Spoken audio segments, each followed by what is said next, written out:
Welcome to the Coaching for Life webinar. Wade Salem with Coaching for Life. Great to be with you today. Thank you for joining with us, and we hope that today will be an opportunity to encourage you to the keys to Coaching for Life. We want to go over a few things that will encourage you and equip you to be more successful, that you're coaching for life and not just a season. And what are some of those keys? So, as I coach, there's a couple things that we think need to happen. Is that every day, every week, every month, every year, you build your team, you develop your players. That should also be part of that's creating a culture where character matters. We think this should be the mission statement of every coach in America, is that you're building teamwork, you're developing players, but you're creating a culture when kids come into your program that character does matter. So if character matters to you, coach, we want to help you make it matter to them. And that you'll see a difference on and off the field and court that you're coaching, that kids are growing in the inside stuff, the character of who they are, and really making a difference on and on in their performance and their attitudes and their teamwork. And that character does matter. It will improve your coaching. It will make your coaching more satisfying. It will improve your environment of your program. You deal with less problems.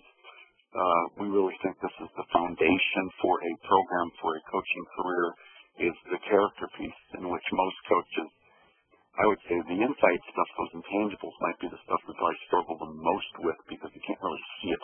I can see skill real easy. I can see a technique, and I can coach that all the time and develop the body, the physical part of my team, but are we really developing the other stuff too along with that, so that we have a program that's whole, complete, and that really has an environment that character matters. So when we talk about coaching with the end in mind, we talk about the key here for Coaching for Life. This is what we believe. We believe that there's a process in place, and we are developing those that come into our program, not just to be a more skilled athlete, to be faster or stronger or quicker or better eye-hand coordination, no plays or become a robot and where to go in positions, but really, if you look at this stuff, this is the inside stuff that not only improves performance, it will improve your attitude, it will improve the teamwork, it will improve the character of your team. But as a coach, I get these kids that come that are on my team, and how do I be part of a process that we're coaching in such a way and creating an environment and culture where this happens, where a kid comes in uncommitted and, by the time he's a senior, he is one dedicated kid. We have someone who's frustrated all the time, becomes controlled. We have someone who's mediocre is now ready to go. Someone who deflates, also is an elevator and picks people up. Someone who is aimless and is now more guided. Someone who is divided, is devoted to others around them. Someone who disrespects, others and then now begins to value them. And how do we be part of a process where I am coaching with the end in mind, that I see my team, I see my players, and I see where they can go. I see the list on the right is what I'm after. And then how do I be part of a process that our coaching, our practice, our drills are producing this on a daily basis in our coaching? To me, this is coaching with the end in mind. We're just not aimlessly going through our weeks, our games, our seasons, and what happened. I hope things turned out well. But we want to talk about the keys to really getting this done. And three of them right now is we call being a 3D coach. And that we need to begin to intentionally integrate character into our coaching. To scratch and engrave, which is the definition of character, by the way. It means to scratch and engrave. It's the attributes and features that make up and distinguish an individual. But we need to scratch and engrave in our players the character qualities needed to improve these three things right here. Number one is performance. These three things will help you filter everything through what you're doing as a coach. If you can work on these three things, focus on these three things, you can see a healthy perspective and balance in your coaching. Obviously, the first thing we're looking for is performance. And what's the character qualities needed to improve performance of, perseverance and faithfulness and the things that are needed to improve the performance on the field. The second thing you're after is attitude.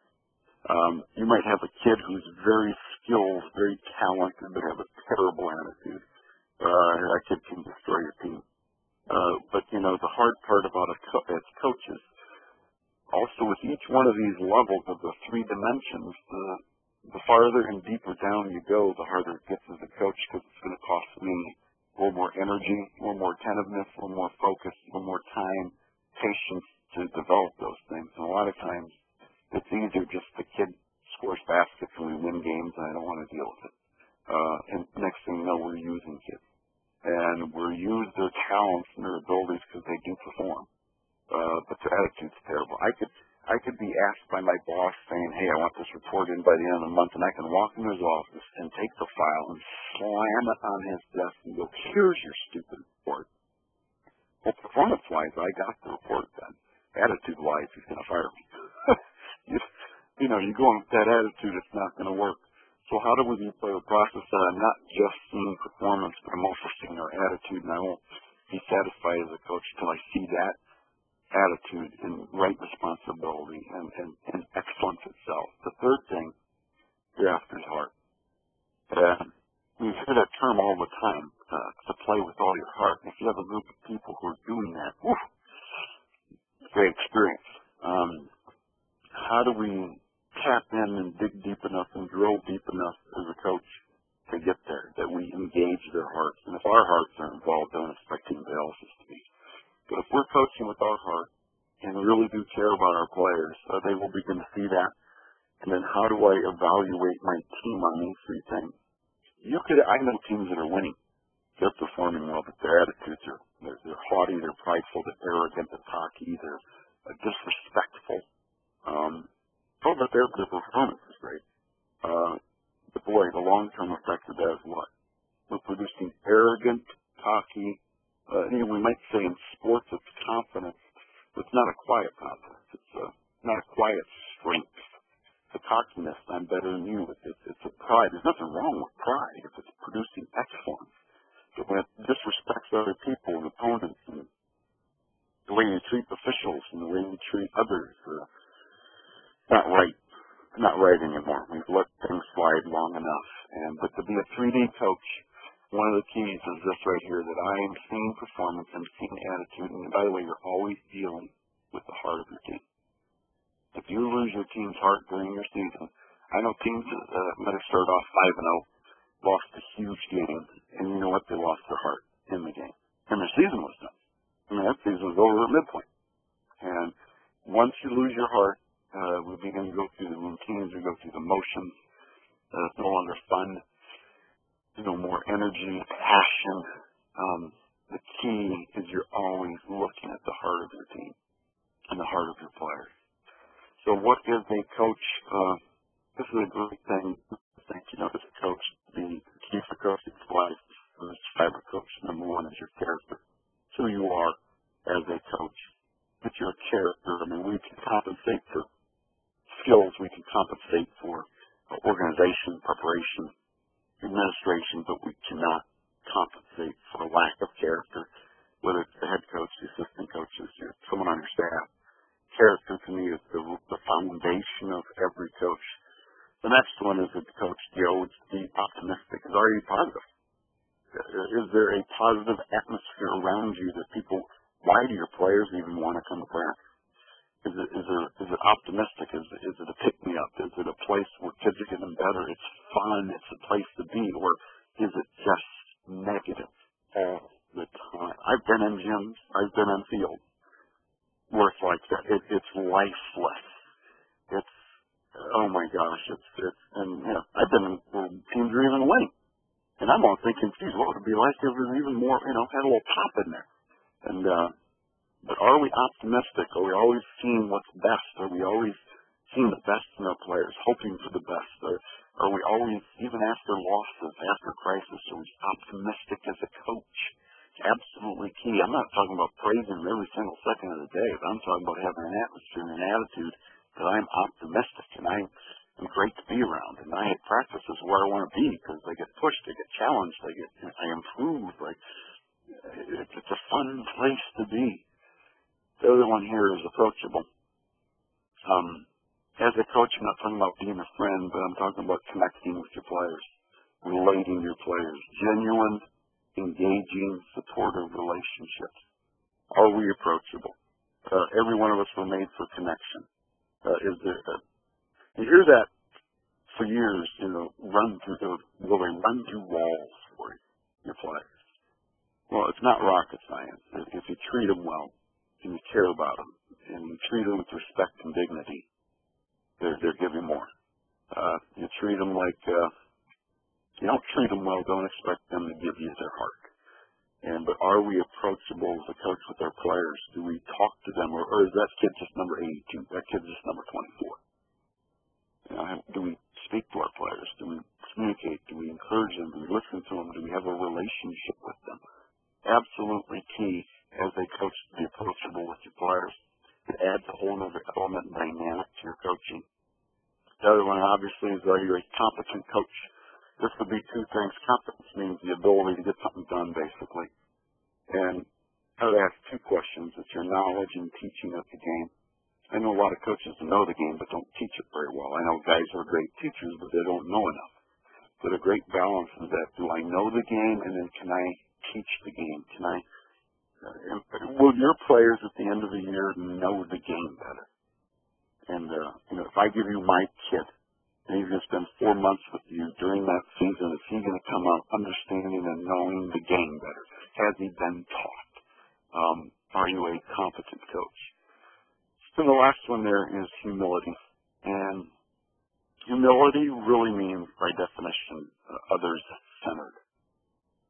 That when you're really humble and that you really have humility, you're secure enough in yourself that it's not about you.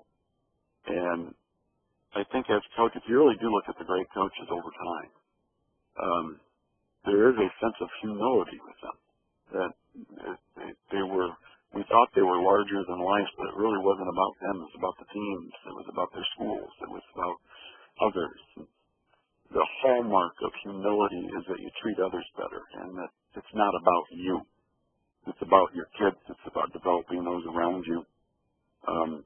And I think humility is a hallmark and an anchor to being a great coach. So if we're looking at coaches today, these would be the 5 things we look for in a coach: character, optimistic, approachable, competent, and humility. It's absolutely key. Number 1, who you are precedes what you do. I love Coach Wooden's quote there about being more concerned about your character than your reputation. Because your character is who you really are, while your rep's just really what others think you are. Boy, in a coaching circle, how many of us really know other coaches, and we just think we know everybody's rep? And it's the reputation of that team, or this guy, his record, or this or that.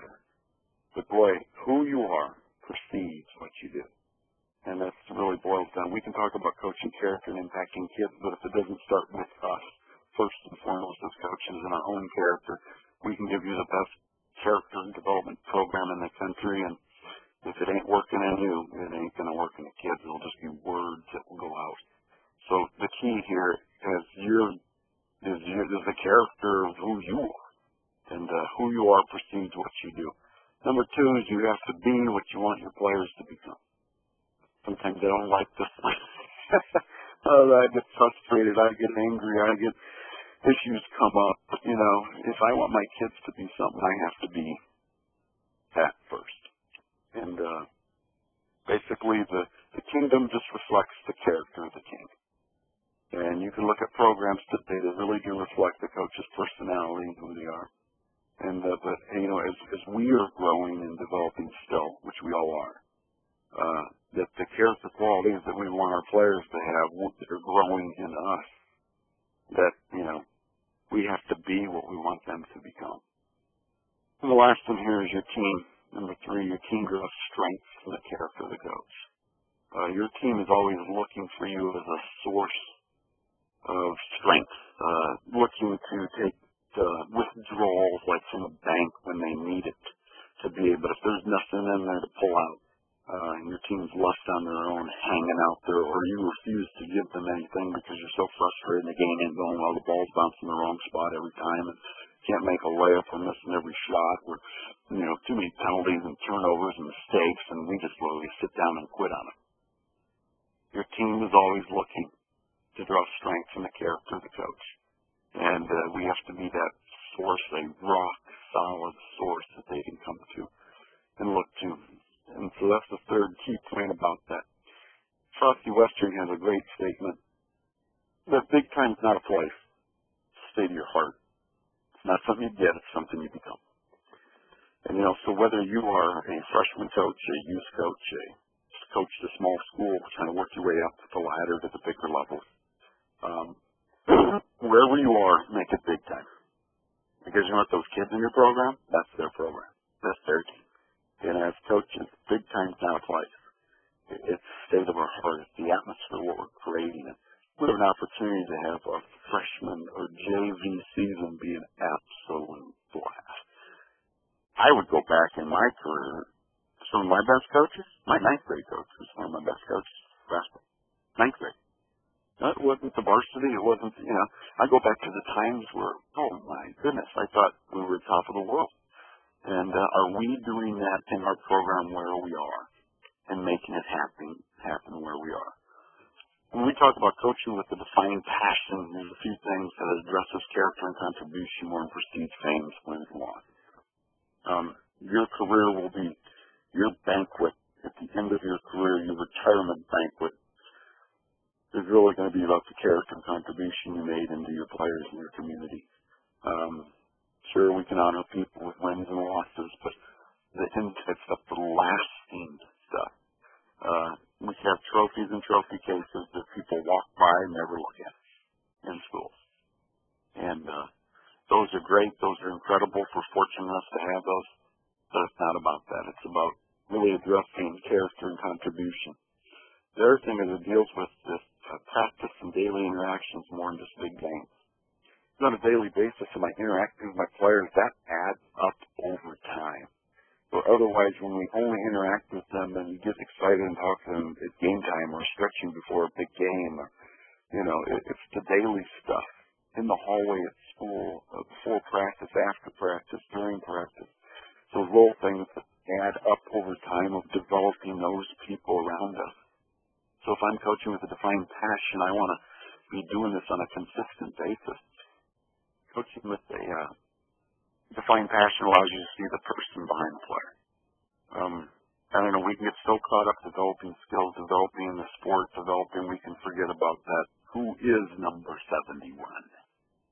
Who is the kid under the jersey? And I love what Coach Tony Dungy once said, there's under every jersey I see a heart. And if we can be reminded of that, we are in the people business, which is really key. And the last thing here it means that as a coach, I'm developing the complete player, which we call the body, the mind, the social, and spirit, the 4 areas of their lives to change lives and have a lasting influence as a coach. This is a coach, Reggie Perkins, who coached Washburn High School in Minneapolis. I was a player there who was going from foster home to foster home, got into Reggie's program, began to develop as a young man, started getting grades together, life together now when I had an opportunity to go play college basketball somewhere. It's one of those incredible stories that, we all hear about and want to be part of, and that we all have the opportunity to be about. And that we would be a coach, that we are developing not just skills, but we're developing lives to have a lasting influence, because why? We're passionate about what we do. And this is what we believe is that formula, is that we are developing the body, the social, mind, and spirit of those in our program. These are the 4 cornerstones to Coaching for Life. These are the building blocks to develop the complete player. These are, as I'm looking at the body, we know so many kids are so talented physically. They play relationally, what kind of teammate are they? Mentally, where are they at in attentiveness, focus, understanding, wisdom, decision-making, poise, confidence, attitude, their spirit, their character, their faith, their purpose, their obedience, their commitment, their courage, their humility, their integrity, their hope. I mean, where are they in these things? So when we break these down, we believe that, these are the 4 areas to develop the complete player. Is that I, as a coach, am not just stuck in developing the body, but these are to play hard, to play together, to play smart, to play true. That I'm developing competitive people to be great performers. I'm developing connection to be great partners, great teammates, teamwork. That we play smart. I'm developing competent players. That they know the game. They have the skills, the knowledge, and ability to execute the fundamentals.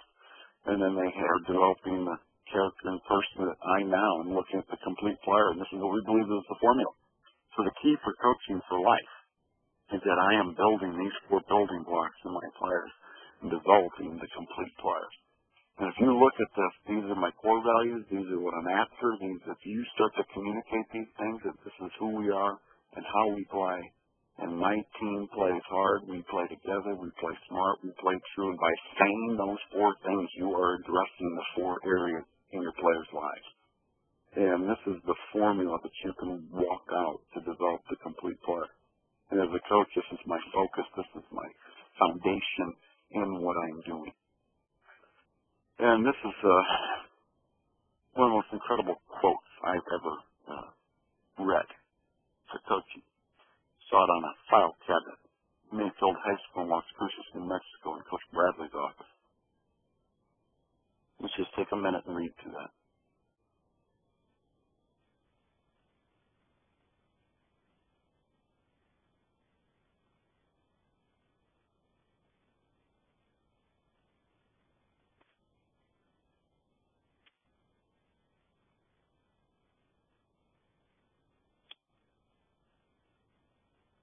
It's amazing to think of the role we have, the power we have as coaches, that we are the decisive element to either wound the heart of those we're coaching or make whole the heart of those we're coaching. We can be a nightmare or a dream for a kid. And the responsibility we have to get this done is absolutely huge. And this is a key for Coaching for Life, not just the season, that we would really do care and treat people with respect and dignity and encourage and build and develop young lives around us. We want to encourage you to become a Character Matters team because coaching is making a difference. If you want to improve your performance, attitude, and teamwork character this season, you can go to, we have tools and resources for you to make that happen, to help you, what we just talked about, become a reality, to help come alongside you to make a difference during your season. So we believe that, character does matter. And these three things, that you got to believe in its significance, plan to develop a coach, and then combine it on a daily basis with what you're doing. And I'm telling you, it'll make a difference in your own heart. It'll make a difference in those you're coaching. It will make a difference in our country. We can change the world if we start focusing on this. So, character does matter, Coach. And, the keys to Coaching for Life are these right here. And that character is the foundation of what we're really building in our program. So, here's our phone number, website. You can go to that and sign up to become a Character Matters team to get the curriculum and the online network if you like this webinar. There's more coming. We produce every year to the network with webinars and short little video timeouts and to encourage you and train you on the way. And our character quality curriculum is for you to implement a theme of the week to clearly communicate character to your team from the best in the country. So thank you so much for being on the webinar with us, and we wish you guys the very best. And remember, we're coaching for life and not just the season.